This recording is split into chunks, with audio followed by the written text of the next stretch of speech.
प्रधानमंत्री नरेंद्र मोदी की इटली यात्रा इस बार सिर्फ एक औपचारिक विदेश दौरा नहीं बल्कि ये भारत की नई ग्लोबल रणनीति का सबसे बड़ा संकेत बनती दिख रही है। रोम में पीएम मोदी का जिस तरह स्वागत हुआ और इटली की प्रधानमंत्री जॉर्जिया मेलोनी ने जिस अंदाज में भारत को स्पेशल स्ट्रेटेजिक पार्टनर बताया, उसने कई देशों की नींद उड़ा दी है। सबसे ज्यादा बेचैनी अगर किसी को हुई है तो वो है चीन और पाकिस्तान। सवाल यह है, आखिर ऐसा क्या बदल गया कि इटली, जो कभी चीन के BRI प्रोजेक्ट का हिस्सा था, अब भारत के साथ खड़ा दिखाई दे रहा है। और उससे भी बड़ा सवाल, क्या भारत के दबाव के बाद इटली अब पाकिस्तान को हथियार देना बंद कर देगा? क्योंकि पिछले कुछ सालों में इटली पाकिस्तान को हेलीकॉप्टर, नौसैनिक सिस्टम, रडार, मिसाइल तकनीक और हथियारों के कई पार्ट्स देता रहा है। भारत ने साफ शब्दों में इटली से कहा था कि पाकिस्तान आतंकवाद को समर्थन देता है, इसलिए कोई भी एडवांस डिफेंस टेक्नोलॉजी उसके हाथों में नहीं जानी चाहिए।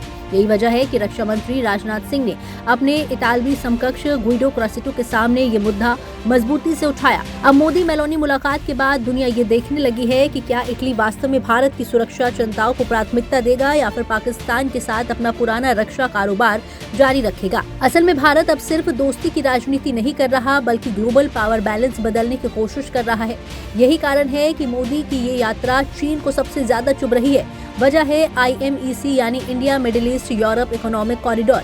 भारत इस प्रोजेक्ट को भविष्य के नए ग्लोबल ट्रेड रूट के रूप में पेश कर रहा है, मतलब एक ऐसा कॉरिडोर जो भारत को सीधे यूरोप और खाड़ी देशों से जोड़ देगा। अब तक चीन अपने BRI यानी बेल्ट एंड रोड इनिशिएटिव के जरिए दुनिया में आर्थिक पकड़ मजबूत कर रहा था, लेकिन अब IMEC उसी मॉडल को चुनौती देता दिख रहा है। सबसे बड़ा झटका चीन को तब लगा जब इटली ने BRI से दूरी बनानी शुरू कर दी और भारत के साथ रणनीतिक साझेदारी बढ़ा दी। यही वजह है कि चीनी मीडिया लगातार IMEC को अव्यवहारिक, महंगा और सिर्फ राजनीतिक प्रोपेगेंडा बताने में जुटा हुआ है। चीन को डर है कि अगर भारत, UAE, यूरोप और खाड़ी देश एक मजबूत आर्थिक नेटवर्क बना लेते हैं तो एशिया और यूरोप के बीच चीन की पकड़ कमजोर हो जाएगी। यानी जो काम चीन वर्षों से कर रहा था, भारत अब उसी मैदान में उतर चुका है और यही ड्रैगन की सबसे बड़ी बेचैनी है। अब बात पाकिस्तान की, क्योंकि इस पूरी कहानी में सबसे ज्यादा नुकसान अगर किसी देश को होता दिख रहा है तो वो पाकिस्तान है।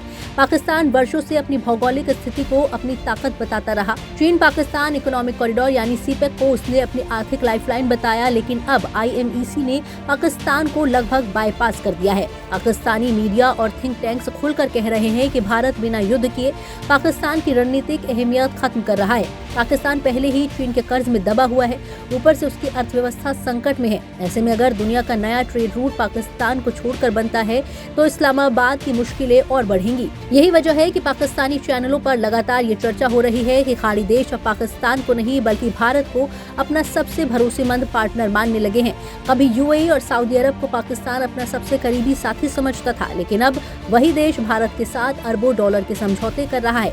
पाकिस्तान को डर है कि अगर यूरोप के देश भी भारत को डिफेंस, AI और सेमीकंडक्टर सेक्टर में अपना मुख्य साझेदार बना लेते हैं तो पाकिस्तान पूरी तरह वैश्विक राजनीति में अलग थलग पड़ जाएगा। यानी तस्वीर अब बिल्कुल साफ है।